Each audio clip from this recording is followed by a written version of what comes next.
Hello again, this is Thomas Darwood making an impromptu talk on Saturday the 19th of November 2016, and I'm addressing this talk to Mr. Dave Riches of Long Itchington and Stockton Ward. And as this is the 18th talk, I would like to sing the 18th hymn from Songs of Faith called Lo, the Stone Unveils the Tomb, after Charles Wesley's great hymn, Love's Redeeming Work is Done. Lo, the stone unveils the tomb, gathers no more the darkness.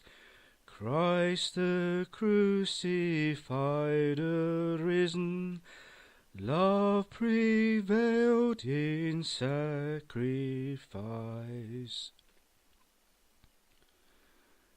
O Lord, whose sacrifice overruled the powers of darkness, mercifully grant that in our lives your life may rise again in us to reflect your rising from the dead. This we pray for the sake of thy holy name. Amen. Mr. Riches, I hope you and your constituency ward of Long Itchington and Stockton will find in this talk something of great importance to convey to Parliament and ultimately to the monarch. I have said in the previous talk the centrality of the constitutional conclusion to the hereditary monarchy. When I knew I had to say this to people, I knew the contentiousness of what this would do to people, and that they would put up a drawbridge and not allow me into the palace, so to speak.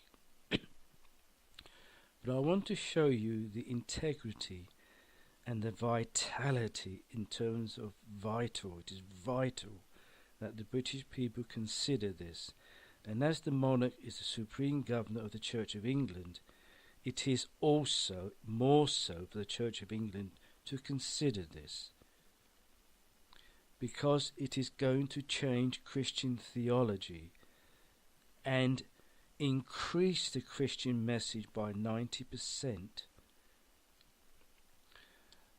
Let me convey to you first, in my thinking on Good Friday, when I understood what I had to say regarding the Queen, I looked to God and asked him, where can I find an example so that British people and the church can understand what I'm saying, that you have decreed upon the Queen, that you have commanded me to convey.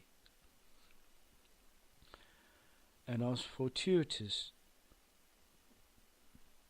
to see in the story of Moses across the desert as the very example, the perfect example, which was a template, and if you place it over everything that I'm saying, it will fit perfectly in this wise. There is a biblical example in which God decreed upon a head of state to step down from his role as head of state and go no further as head of state. And it is in the story of the Exodus, when Israel left Egypt under the leadership of Moses. Moses is another way of saying that he was the head of state of the Israelites as they progressed across the desert. Now, what happened was very simple. As Moses led the Israelites across the desert, they were not yet a nation. They were going to become one after God had downloaded all the laws that he wanted Israel to comply with under Moses' leadership. And its supreme example is, of course, the Ten Commandments. What we must understand is this. When Moses and the Israelites came in sight of the promised land, God said to Moses, "Stop! I am satisfied through your leadership that everything that I downloaded onto your shoulders to pass on to the Israelites, you have done correctly. And because of that, the Israelites can now become the nation of Israel, the chosen family turned into the chosen nation." Don't forget, after Joseph, the chosen family became a chosen nation.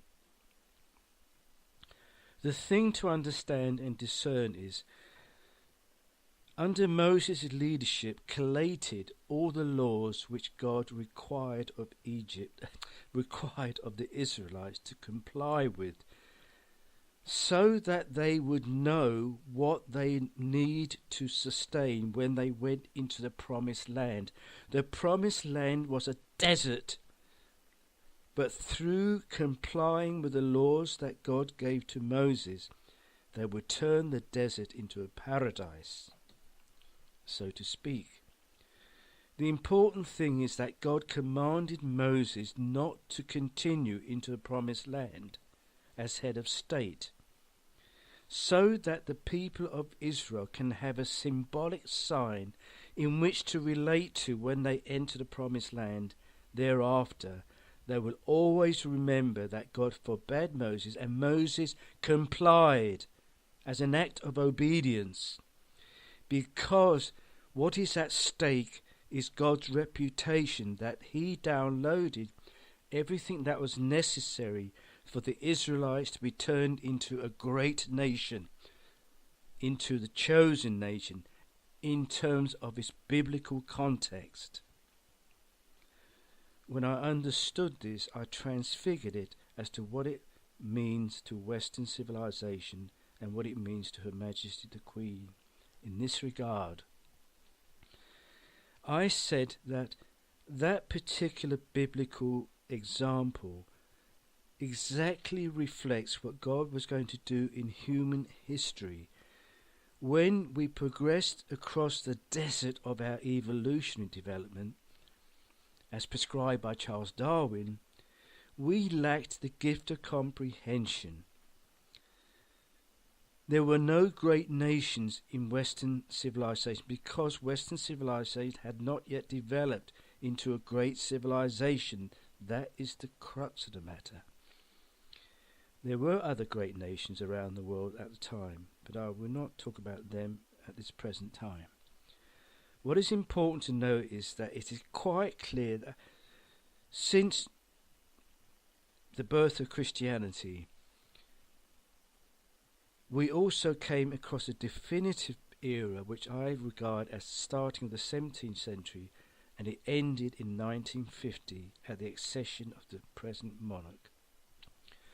That is the period of time when God gave to humanity all the laws which enabled us as a human being to progress and become a civilization comprised of the nation states of Europe, of Britain and the United States.